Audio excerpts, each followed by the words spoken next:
Um grupinho aqui depois da janta, tivemos muitas conversas. Eles me perguntam, me ouvem, depois vem outro, pergunta outra coisa, mas eu fiz a pergunta também.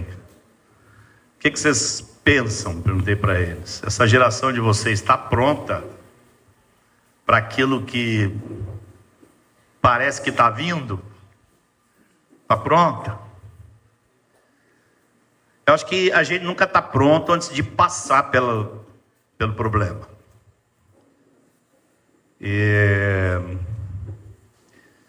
Mas ajuda se a gente estiver consciente de que as coisas estão vindo. É muito importante. E a profecia das Escrituras sobre o fim fala de uma grande apostasia. Eu penso que se estamos instruídos pelo Senhor e buscando nos preparar, a apostasia pode ser menor, pelo menos no nosso meio. E aí, você está preparado?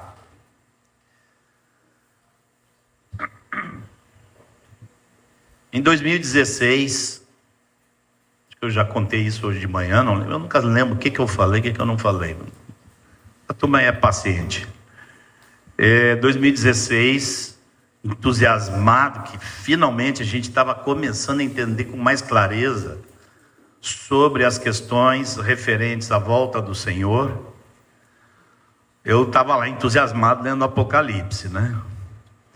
E quando chega em Apocalipse 13, fala de uma besta, não sei quantos chifres, não sei quantas cabeças, aquele monstrengo que vocês conhecem lá.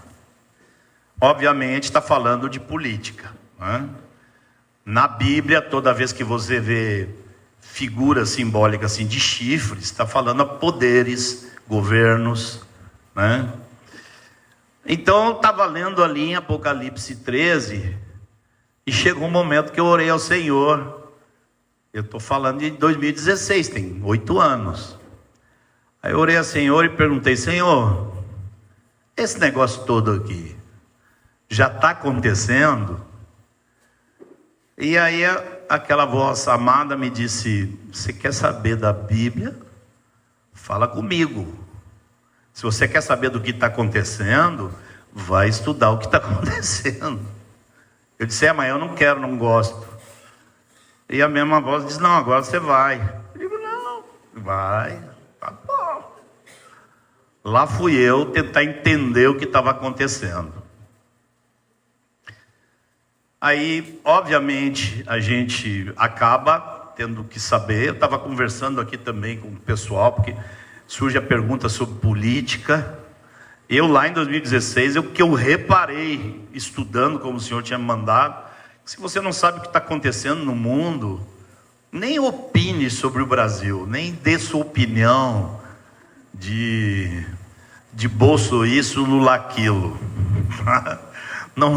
Não dê sua opinião, porque tudo que acontece no Brasil está relacionado e é consequência do que vem acontecendo no mundo há mais ou menos 150 anos. Então, aí eu comecei a ensinar para a igreja, tinha que despertar os irmãos.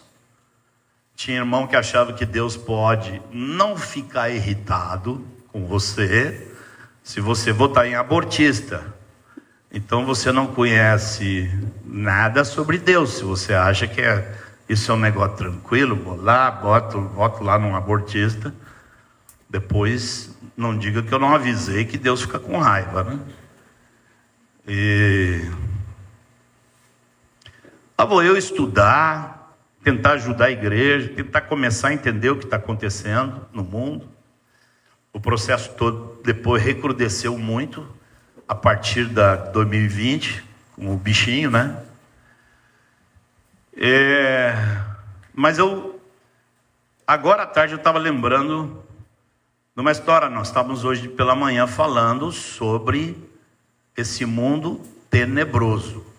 Nós somos luzeiros no mundo, e Pedro disse que é tenebroso. Não é uma palavra que anima muito. Em algum momento o Senhor vai nos dar alguma palavra para nos animar. Mas nós temos que saber a realidade. Antes de eu pegar a palavra de manhã, os dois companheiros aí estavam falando que nós somos convocados para ser soldado e tal. Eu tive no exército por 1 ano. E um dos episódios difíceis lá é que tinha que saber como era a guerra, né? Então o pessoal mostrava filmes verídicos de guerra. Aí você fica assim, é isso? É tudo isso? Eram filmes assim que estavam todos na mão do exército na época, não sei se hoje estão disponíveis. Mas filmes, cenas da Segunda Guerra, né? E você fica assim, eu estou aqui tentando mostrar um pouco para vocês que assim, o campo de batalha é fumaça, é sangue, é dor, é choro, é perda. E a única coisa que você não pode perder é a coragem. Não pode perder a disposição. Não pode perder sua definição, sua determinação. Você toma um tiro ali, cai, chama o enfermeiro, manda arrancar a bala, levanta e segue adiante. E eu estava ali, eu me lembro que em 2017, a igreja estava em Salvador começando a entender isso, alguns estavam assustados. Eu pedi para um dos diáconos lá reunir comigo todos os irmãos de influência na igreja que fossem, assim, defensores da esquerda. Digo, junta aí para a gente ter um papo. E eu pensei que ia ter lá um grupinho lá, uns 7 ou 8. Aí ele me avisou que tinha marcado a reunião num colégio, numa sala grande, porque tinham 63 irmãos. Isso foi uma coleção rápida que ele fez, assim. Eu digo, nossa, nós estamos ruins. Como é que o cara pode defender um negócio desse? Agora a turma parou porque sabe que a pauta não é econômica. Eu nunca discuti a economia socialista. Não interessa para nós. Interessa a pauta moral. E no meio dessas coisas, lembrei hoje à tarde, porque a gente estava falando hoje de manhã sobre esse mundo tenebroso. Nós estivemos lendo textos bem contundentes, né? E à tarde eu me lembrei de uma irmã que me procurou em 2017. Eu não sei como é que estão as coisas por aqui, viu? Mas eu vou contar como é que está por lá. E eu acho que o mundo todo está mais por lá do que por aqui. Quando eu olho assim, eu digo, rapaz, vocês estão numa bolha boa aqui. Eu queria morar aqui. Tem pouca violência, pouco ladrão, pouco assim, da esquerdolândia, né? Não tem muito. Aí uma irmãzinha me procurou e me contou o seguinte fato.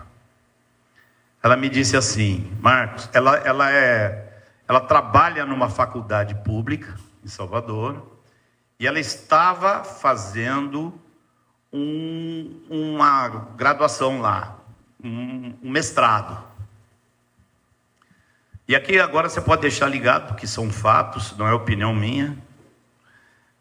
Um dos professores dela, um gay daqueles, que está ali nas aulas para defender uma pauta, ele não está ali para ensinar nada, né? E ela começou a ficar constrangida, porque o professor estava em todas as aulas ali, fazendo a propaganda dele. E ela disse, pô, eu estou calada, não digo nada, alguma coisa eu tenho que falar. E ela orou ao Senhor, o Senhor disse, faça uma perguntinha lá para ele, para ver se ele fica exposto. Aí chegou numa aula, ela levantou a mão e disse, pode falar. Toda aula sabe que ela é um discípulo de Jesus. Aí ela perguntou assim, professor, vocês falam tanto em tolerância, vocês falam em inclusão, mas vocês não nos toleram a nós, os cristãos. E eu nunca me senti nas suas conversas, não me senti incluído em nada. E esse professor disse assim: o fato não é que nós não toleramos vocês. O fato é que nós odiamos vocês. Esse é o fato. Segundo, isso não é nada. Preste atenção. Nós vamos acabar com vocês. Aí quando você pensa assim que foi tudo, ele diz assim: e outra coisa, eu não estou falando por mim. Não pense que eu estou falando aqui de minha cabeça. Eu sou uma pecinha pequenininha de um projeto que você nem sonha. Pode ter algo mais assustador do que isso? Pode. Aconteceu algo pior que isso. Algum de vocês chuta o que foi? A espiral do silêncio. O professor fala com ela assim, na frente de toda a classe, e ninguém diz uma palavra. Ninguém. A classe inteira. Eu estou falando para vocês, irmãos, de 7 anos atrás, 2017, quando ela me contou essa história. Em que direção nós estamos indo? Que direção está indo o nosso mundo? Eu gostaria de dizer para vocês que o Brasil está passando por um grande avivamento e que essa coisa toda vai cair. Mas não está acontecendo. Eu não posso dizer isso para vocês.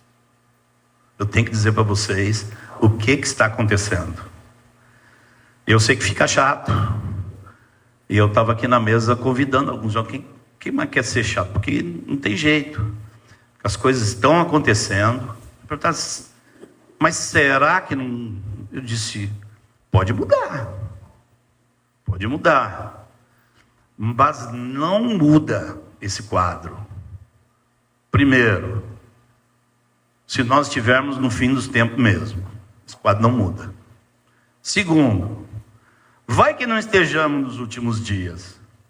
Esse quadro tampouco muda se a igreja não tem um posicionamento claro de oração, de jejum, de se posicionar, de não se calar, de não ficar debaixo da espiral do silêncio. Pode ser que mude o quadro todo? Pode, mas possivelmente, para esse quadro mudar, Deus tem que fazer mais do que o que Ele fez na reforma. Tem que fazer mais do que o que Ele fez na Inglaterra com o movimento metodista. Então, nós não sabemos se já é o fim ou não.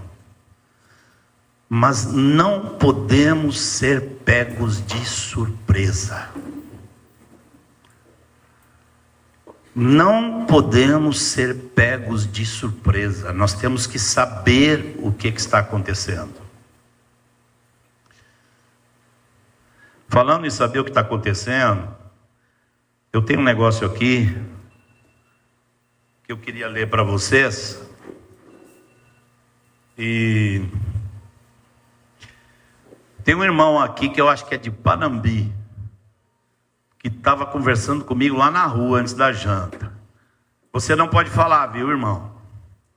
Você leu um livro lá que eu recomendei, você não pode falar, viu? A pergunta é só para os outros. Eu vou ler aqui a fala de um homem. E só pode responder quem não leu o livro que eu recomendei. Mas eu quero que vocês digam de quem vocês pensam que é essa fala. Tá bom? Vamos lá? Eu vou ter uma leitura aqui de uns 3 minutos.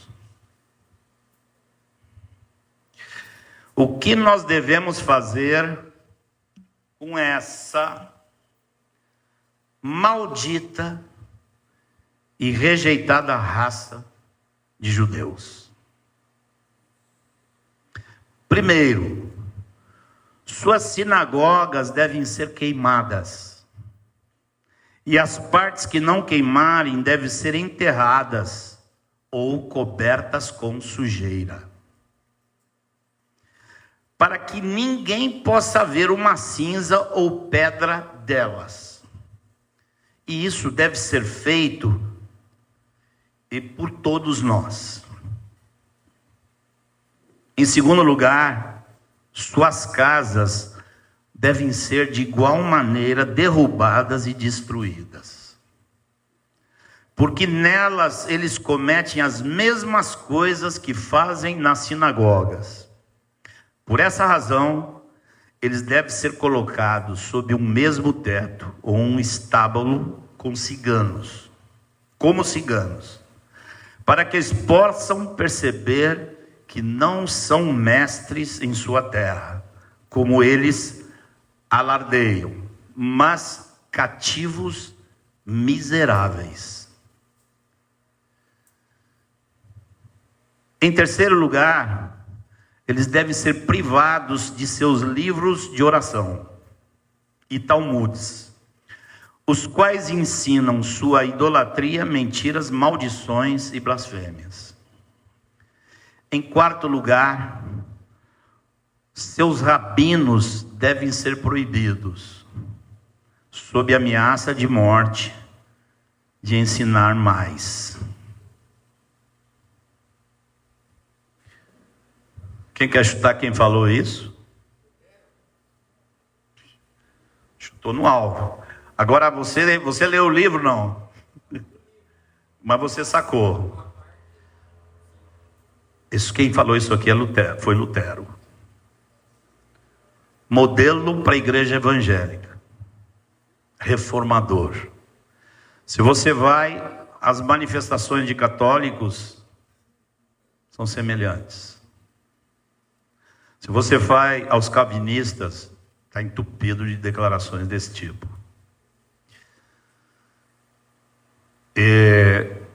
Por que eu estou trazendo isso? Para avisar vocês. O antissemitismo está crescendo. Preguei para um judeu no avião. Nunca tinha conseguido falar com um judeu. Sentou um cara com kippah na cabeça. Eu digo, vai ser você. Aí conversamos, e ele me falou que só anda com aquele kippah aqui no Brasil. Ele disse que quando vai à Europa ele não usa, não pode, porque ele tem medo do antissemitismo e matarem ele lá, na Europa. O Brasil está...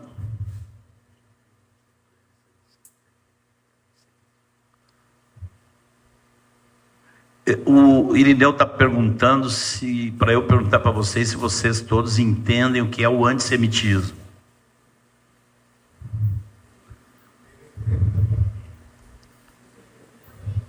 Quem não entende, levanta a mão. Ok, vamos lá. Vamos simplificar. É a expressão mais comum usada por quem luta contra Israel, contra os judeus. Quer acabar com a raça dos judeus.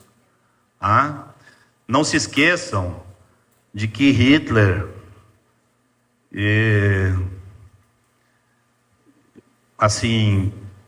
construiu o império dele numa nação luterana. Tem ex-luterano aqui, tem luterano aqui, espero não apanhar. Alguém ia perguntar alguma coisa? Não? Alguém levantou o dedo? Não. O antissemitismo está crescendo e vai crescer. Nós estamos preparados para dizer para esse mundo. Eu comecei a falar com um judeu no avião. Alguns na fila da frente tinham rido dele. Alguns também na minha frente assim. Quando ele conversou com o comissário de bordo e falou um negócio, os da frente fizeram mal. Aí eu fiz questão, eu perguntei para ele: você é judeu? Claro, o cara que para aqui, né? Se você é judeu, ele disse: sou. Eu digo: rapaz, que ótimo te conhecer. Eu amo os judeus. Eu amo o povo judeu.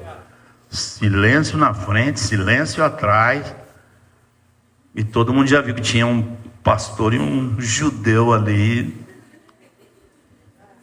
Aí eu digo, vou aproveitar, quanto mais silêncio, mais eu aproveito. Disse, ó, você sabe quem me ensinou a ajudar o povo judeu, a amar o povo judeu? Foi um judeu, mano. O cara fez minha cabeça. E eu entreguei minha vida para ele. Ele disse, é verdade, quem? Eu disse, Jesus, né? O cara caiu na real e a partir daí foi um ping-pong assim, mais ou menos. Mas a gente buscou plantar algo na mente deles.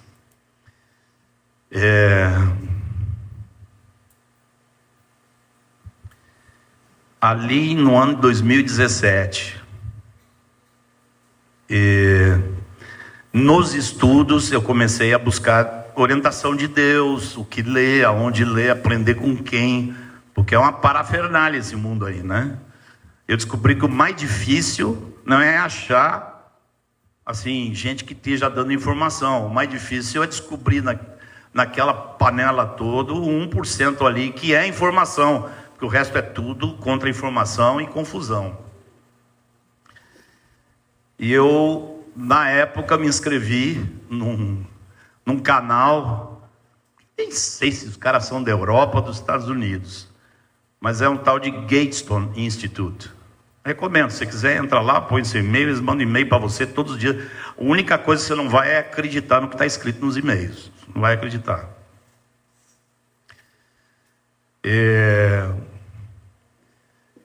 E ali, em 2017, eu recebo um telefonema de um irmão, me dizendo, Marcos, tem um casal de alemães aqui que quer falar com você. Eu digo, um casal de alemães? Eu não conheço ninguém na Alemanha. E eu estava com a agenda cheia assim, que casal de alemão é esse? Eu digo, não vai dar, não sei quem é, não conheço. Aí eu fui numa reunião no domingo, estava esse casal lá. E ela é uma brasileira que mora na Alemanha e casou com um alemão policial, um discípulo de Jesus lá, né? E o cara pediu para falar na reunião e eu vi que ele veio, falou 5 minutos, mas falou direitinho. Eu disse, agora eu quero conhecer ele. E lá eu fui na casa do irmão para, assim, tomar um lanche, comer e ter comunhão com esse casal. Aí me contaram um monte de história. Ela morava em Rondônia, foi fazer mestrado na Alemanha, achou um alemão lá, que ela pensou que ele era bonito, né? Homem bonito não existe, só mulher cega que pensa isso. Graças a Deus eu achei minha ceguinha, né? Aí ela casou lá e ficou por lá. E o horário avançando, e eu estou sempre querendo saber o que, né? Eu estou aqui para quê? Porque Deus me trouxe aqui. O que eu estou ouvindo história aqui de gente que mora na Alemanha, tá? Mas quando deu 10 da noite, eu disse, Senhor, e aí? É o que eu vou tirar de lucro aqui para o reino? E Deus me colocou na cabeça bem assim, Gatestone Institute. Pronto. Aí eu parei de falar aquele inglês todo atrapalhado que eu tenho. Ele também, viu? O alemão lá tinha um inglês atrapalhado também. Aí eu me senti à vontade. Mas eu digo, agora é assunto sério, por favor, eu vou falar em português. Você vai traduzir para ele em alemão e ele vai falar em alemão, porque eu quero saber isso aqui.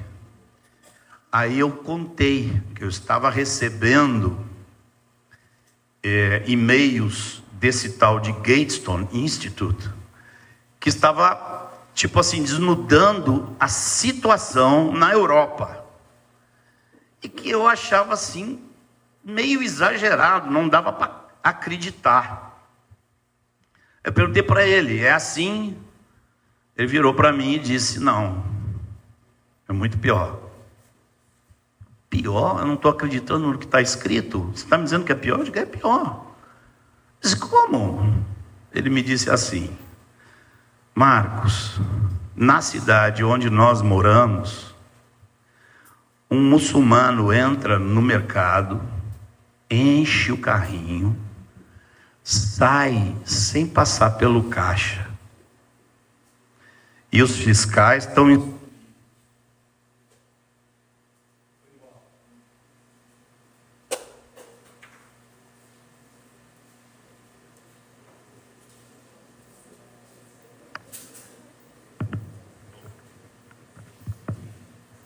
E ele disse: os fiscais estão instruídos, não mexe com essa gente, deixa eles, que levem o que quiserem.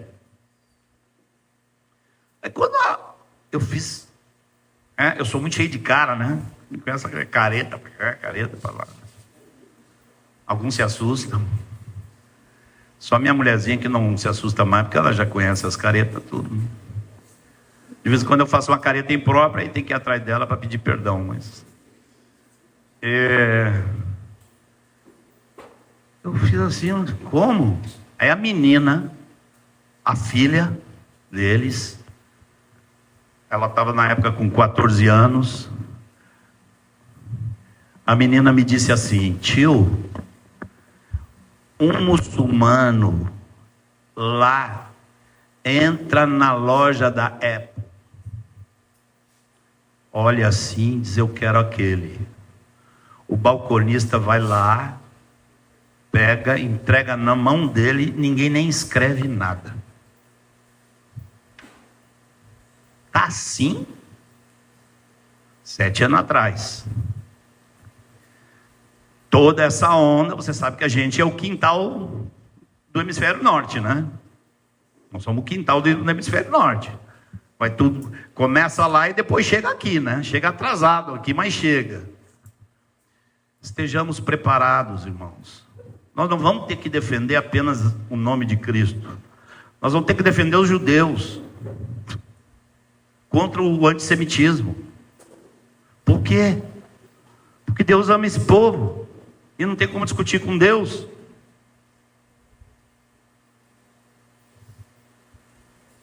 Estamos preparados? Ixi, eu nem comecei a pregação, já são 10h10. Só tem coruja aqui.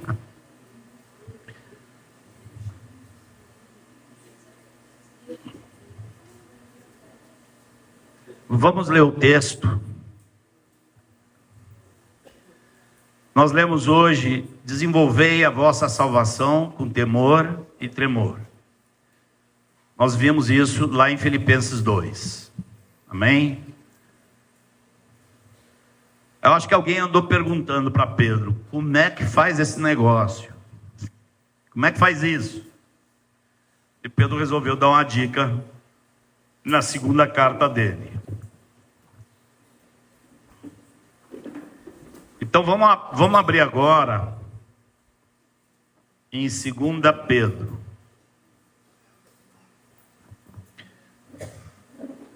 Vamos ler o texto e amanhã de tarde a gente conversa. Tá bom? Porque se vocês amanhã estiverem assim caindo pelas tabelas, eu não quero que digam que a culpa é minha, que eu falei demais. Mas o dia foi puxado, não foi? Vamos lá. Ou vocês querem... Isso é hora para o pessoal vai numa pregação aqui? Vai.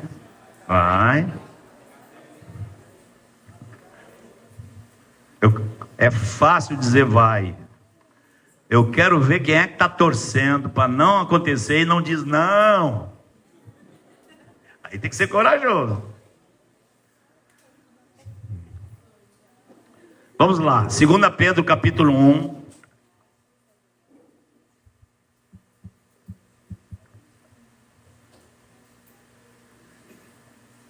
Como é que a gente enfrenta esse negócio todo? Vamos ler com calma, tá? Vamos deixar o texto ir entrando dentro da gente. Não vamos botar nossa mente no texto.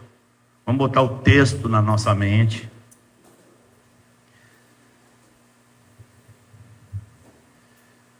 O que eu digo botar nossa mente no texto? Isso é muito comum, né?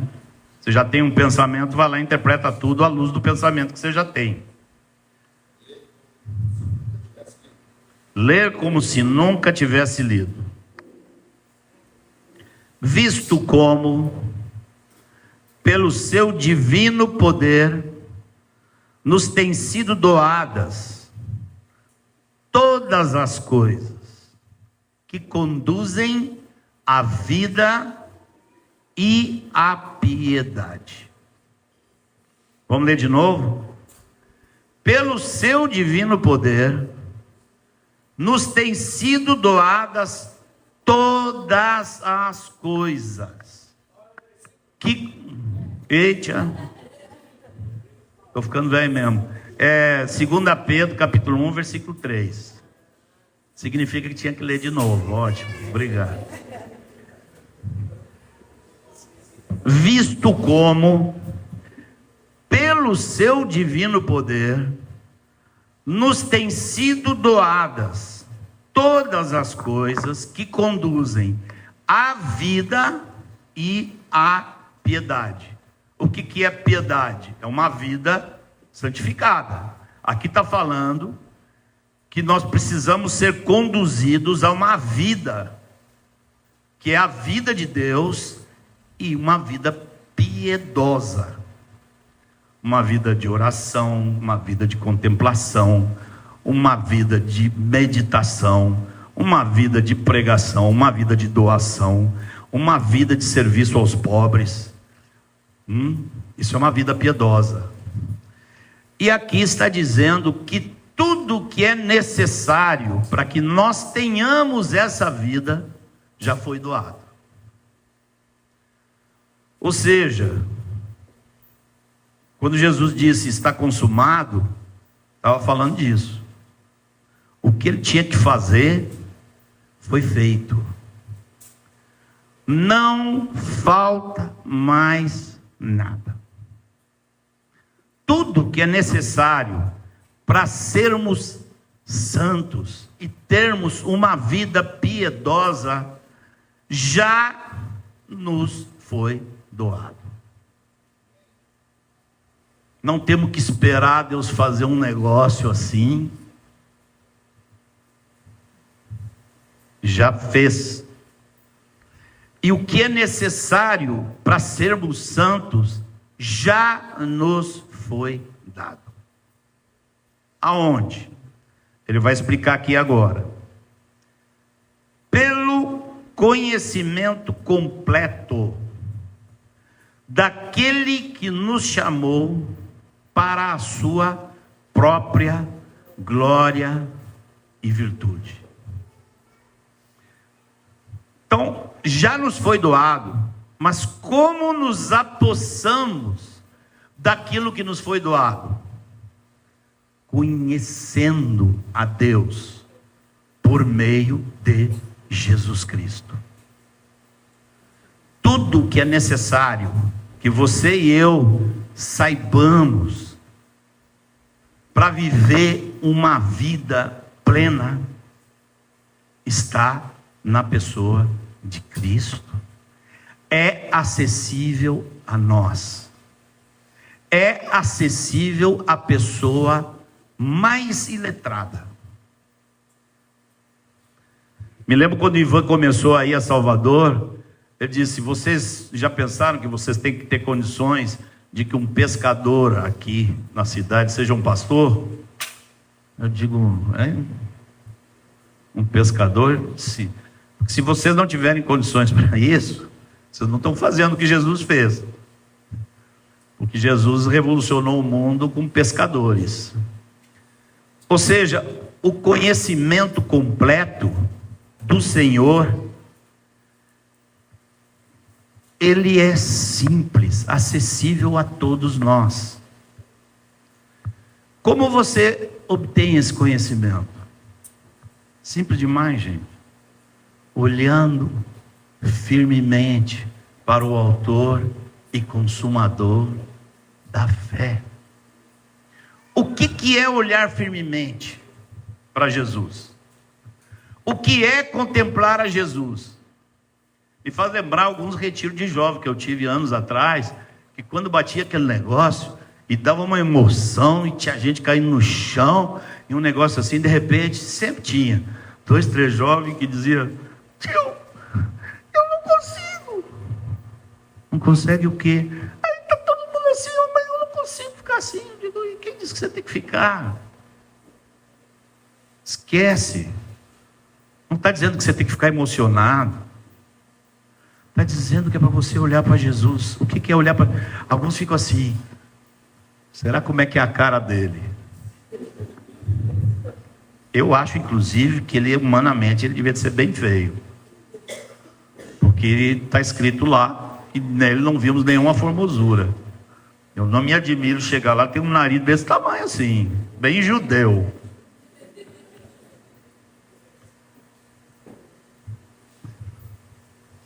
Ixi, eu ia falar um negócio, mas vou segurar. Depois talvez eu fale. Você não tem que ficar imaginando uma imagem de Jesus. O que é contemplar Jesus? Ai, eu quero ver. Calma, não faça esse negócio. Isso aí não é o caminho, não. Não fica com essa. Se você começar a imaginar muito, você vai chegar bem perto da idolatria. Idolatria é isso. Você cultua uma imagem física. Você reparou que Pedro falou que a nossa fé é santíssima? O mesmo Pedrão, hoje nós estamos de Pedro. Nossa fé é santíssima. Aí fala do Senhor e disse: a quem não havendo visto, a mais. Quem aqui viu Jesus? Ninguém. Quem ama Jesus? Então melhor que os caras lá que viram ele. A gente nem viu e crê. E Pedro disse que essa fé é santíssima. O que é então contemplar a Jesus? Para ser simples, para ser direto, você põe o seu pensamento, o seu coração, tudo que você puder dentro de você, naquilo que a palavra de Deus diz sobre Jesus. Isso é contemplar Jesus. Ele existiu antes de todas as coisas. Mas bate, que coisa boa. Antes de todas as coisas.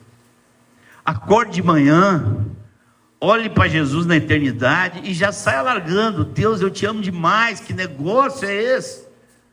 E tu me deu condição de ver isso.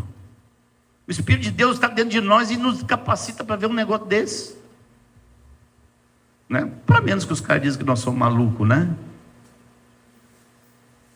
Então, as coisas que a palavra de Deus fala sobre Jesus, você ponha seu homem interior, ou sua mulher interior. Hoje obrigariam, né? Tem que falar da mulher interior, embora a Bíblia só fala do homem interior. Mas você põe sua pessoa. Ai, Jesus. Você põe seu homem interior. Vamos lá com a Bíblia, né? Porque homem aqui significa homem e mulher, né? Todos. Você põe teu homem interior a meditar nisso, a dar graças a Deus por isso, a fazer disso a razão de sua vida. Você está contemplando Jesus, você está contemplando o Senhor. Eu quando acordo, eu gosto de lembrar, aí eu pego e, às vezes assim, eu digo, agora eu vou orar, deixa eu ver o que eu vou aqui, eu vou lembrar de Abraão. Aí fico lembrando de Deus conversando com Abraão. Aí digo, Deus, tu é demais, que essa raça ruim, você foi atrás de um homem ainda. Eu te amo, Deus. Não, tu é bom demais. Aí depois de Abraão, rapaz, os caras saíram do Egito. Aí eu começo, daqui a pouco eu estou dizendo, Deus, que bom, Deus. Que bom, eu te amo. Olha, gente, é tão bom esse negócio. E aqui, a palavra de Deus está nos dizendo que colocar os olhos nele é aquilo que nos leva a uma vida piedosa. A vida piedosa não sai de nós. Pelo contrário, o que sai de nós é muito ruim. Paulo disse, na minha carne não habita bem nenhum. Olha o que mais que ele diz. Versículo 4: pelas quais nos têm sido doadas as suas preciosas e muito grandes promessas, para que por elas vos torneis coparticipantes da natureza divina. Alguém quer mais que isso? Se você quer outra coisa, não vou dizer, mas assim, não tem como você querer outra coisa. O Criador do universo bate ali na porta, diz: bora conversar. Ah, não, eu quero outra coisa. Não tem sentido. Para que outra coisa?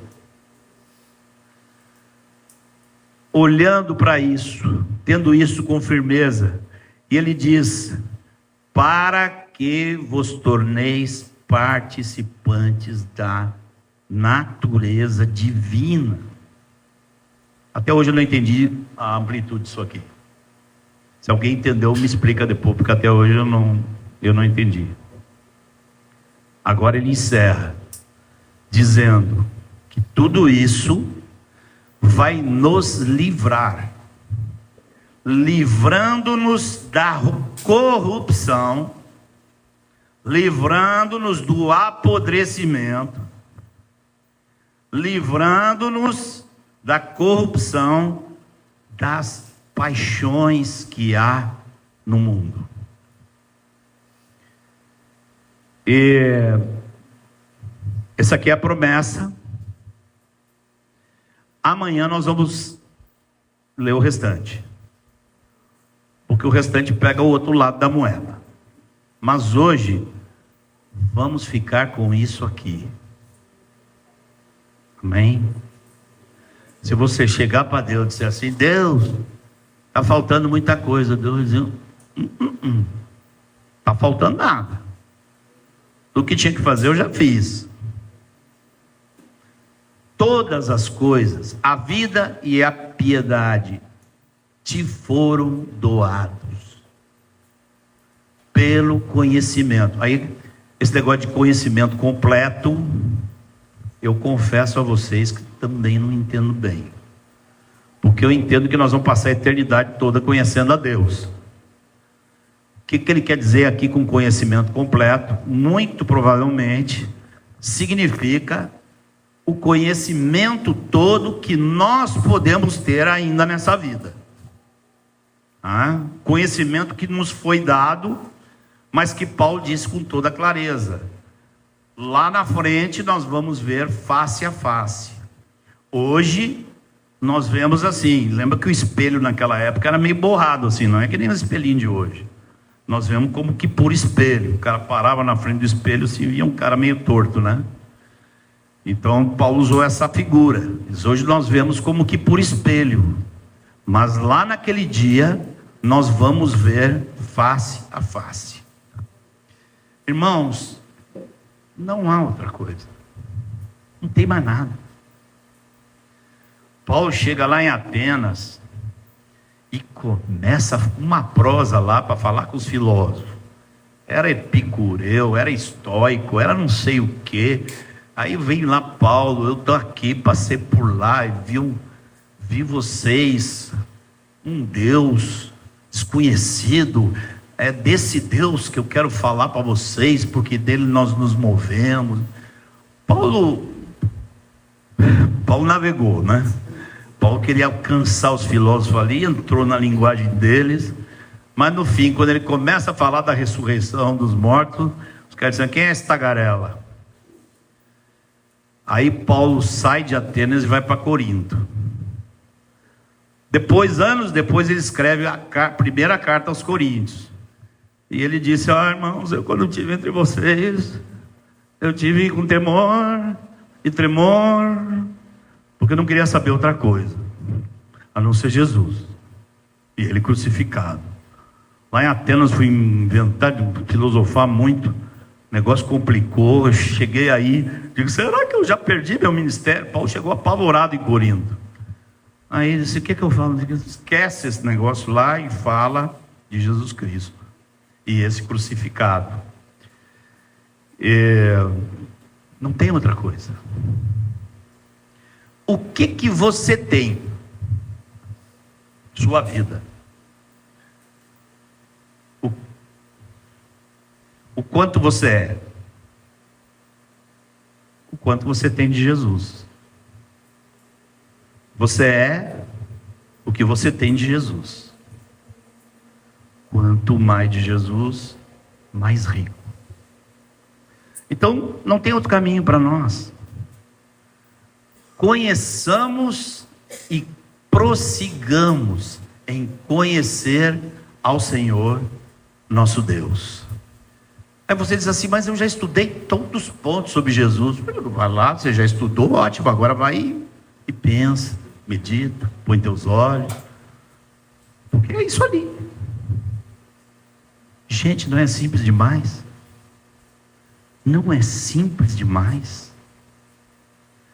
Nele estão escondidos todos os tesouros da sabedoria e do conhecimento. Mas um pescador pode entender, um pescador pode receber, um pescador pode viver, um pescador pode escrever, um pescador pode nos ensinar. Nós estamos aprendendo aqui com um simples pescador. Por quê? Porque ele conheceu Jesus, porque ele viu Jesus. Para encerrar,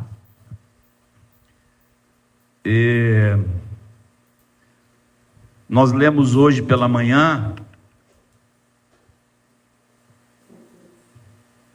Segunda Pedro, não. Nós lemos hoje, Segunda Pedro. Foi. Nós lemos 2 Pedro 1,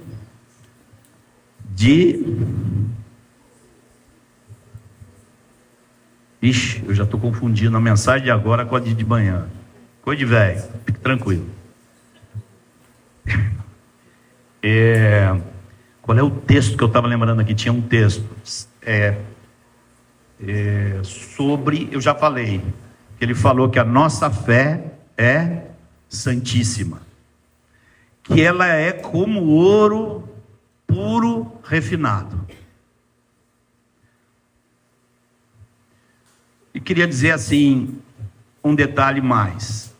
Ele fala, nós lemos hoje, que o que ele ensinou não estava baseado em fábulas engenhosamente engembradas pelo homem.